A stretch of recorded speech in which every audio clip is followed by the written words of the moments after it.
What's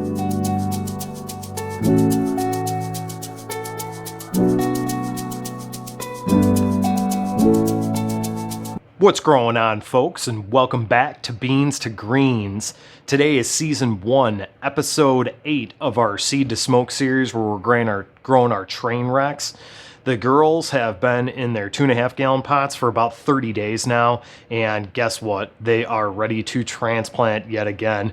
So their final resting place is going to be 15 gallon fabric pots, and that's what we're going to be transplanting in today. So I'll go ahead and show you that process, and I'll grab everything. But before that, make sure you hit that like button, make sure you subscribe, share with everybody, and also drop a comment below. Let me know what y'all have growing on. I'm always interested to find out. Let me grab everything and we'll hop right into it.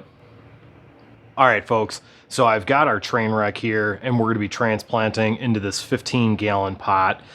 This is used soil just from my last run. I haven't done anything to it other than I've just kept it moist just to keep the soil alive, so to speak.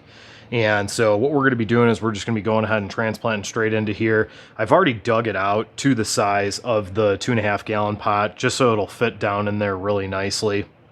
And I'm not going to do anything as far as putting mycorrhiza in the pot and in the soil and on the roots and everything like that.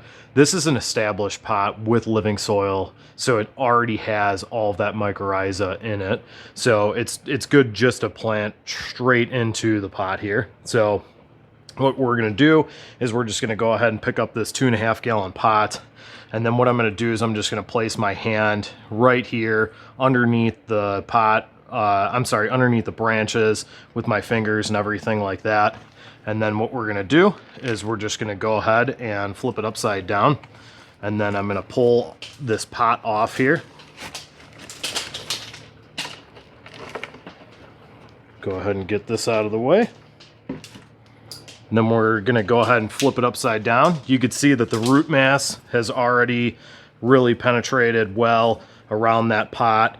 And it's doing its thing right there. So I'm just going to give it a nice little push down. And then what we're going to do is take any of our excess soil here and just spread it around and just kind of level everything out around here.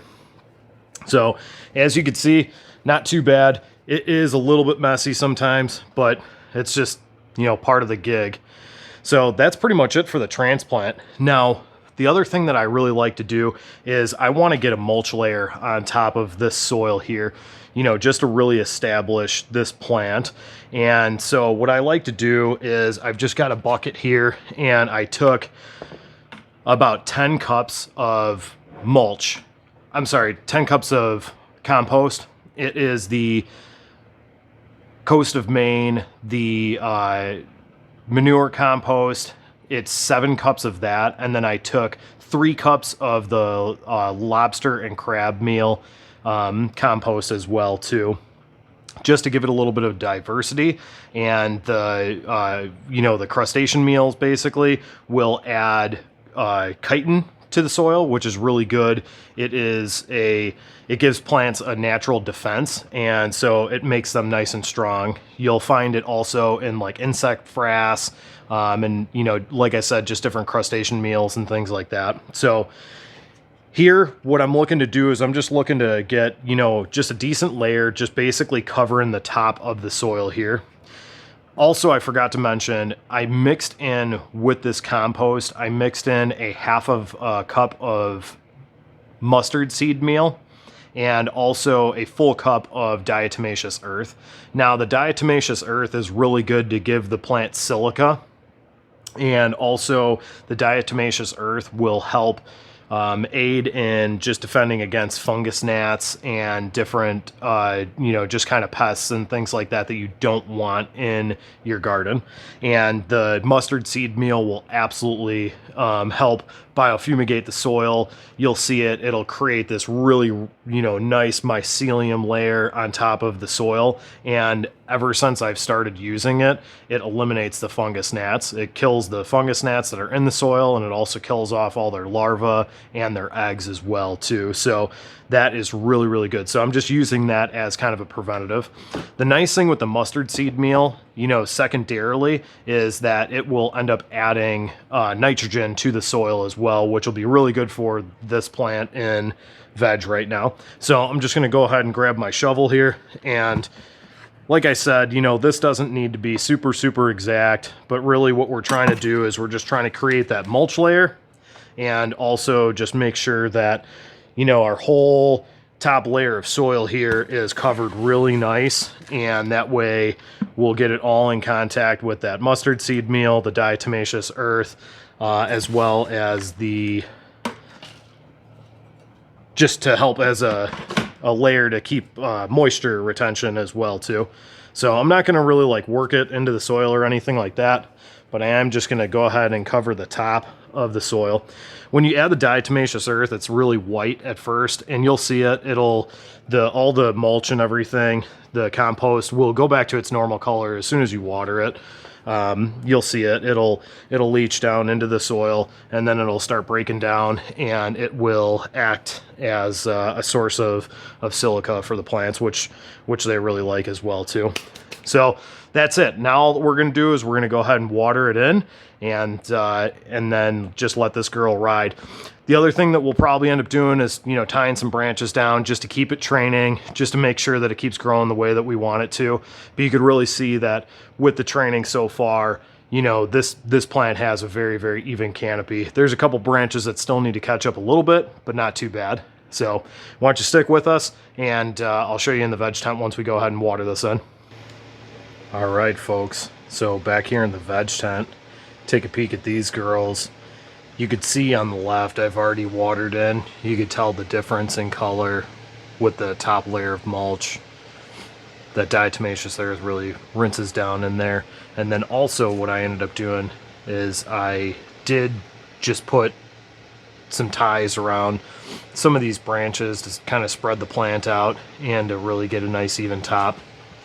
One thing I forgot to show you guys is I did accidentally snap this top right here, and what had ended up happening is I put too much pressure on it when I was holding it down with the plant ties, and it snapped. But you could see I got some electrical tape on there. I know it sounds funny, but this thing's gonna heal itself, no problem. There's no doubt in my mind that it will heal itself. You just got to give it, you know, a week or so, and it'll heal, and you'll have a little knuckle there. So what we're gonna do now is just water this guy in. Taking a pump sprayer I like to use, especially for the first watering. It just seems to really get the water nice and evenly dispersed, you know, throughout all of the soil and everything like that. And what we'll do is we'll just give this a really good soaking. The other thing that I did off camera is I did put about, you know, I don't know, 3/4 of a gallon of water or so in the bottom, in the saucer here. And what I did that for is I realized that the soil was actually drier than I would like it to be. And so the reason I ended up putting the water down in that saucer is just to let the bottom of the medium really get moist again. And what that's going to do is it'll actually wick the water up into the soil. And then it'll be, you know, just making the soil nice and moist and everything like that. So one thing that I do is I take all of my leaves that I cut off plants, and I end up creating a mulch layer with it, and I'll just cut them up. You know, I'll take them off the plant, cut them up, and then I put it across the whole top of the soil just to create a nice mulch layer, and eventually it'll break down and turn into nitrogen for the soil.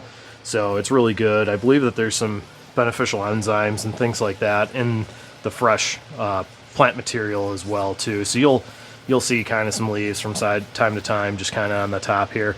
But when I really cover the top of the soil really well is in flour, because I'll do, you know, pretty much my final top dress in flour, and then I'll cover it with mulch really good, just with old leaves and everything like that. And it keeps the medium nice and moist, and it seems to work out really well for me.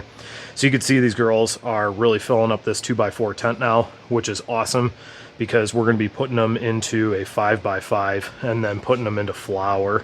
So they'll probably stay in this tent maybe for another week, and really the only reason because of that is I've got some plants in my flower tent, my 5x5 right now finishing up. So we'll get those out of here probably in the next week and a half, 2 weeks, and then we'll be moving these girls into there. And we'll end up setting up a trellis net. I'll show you all how I do that, and just show you how we flower these girls. So appreciate you guys tuning in. All right, folks, so that's it for today's episode, Season 1, Episode 8 of our Seed to Smoke series, where we're growing our Trainwrecks.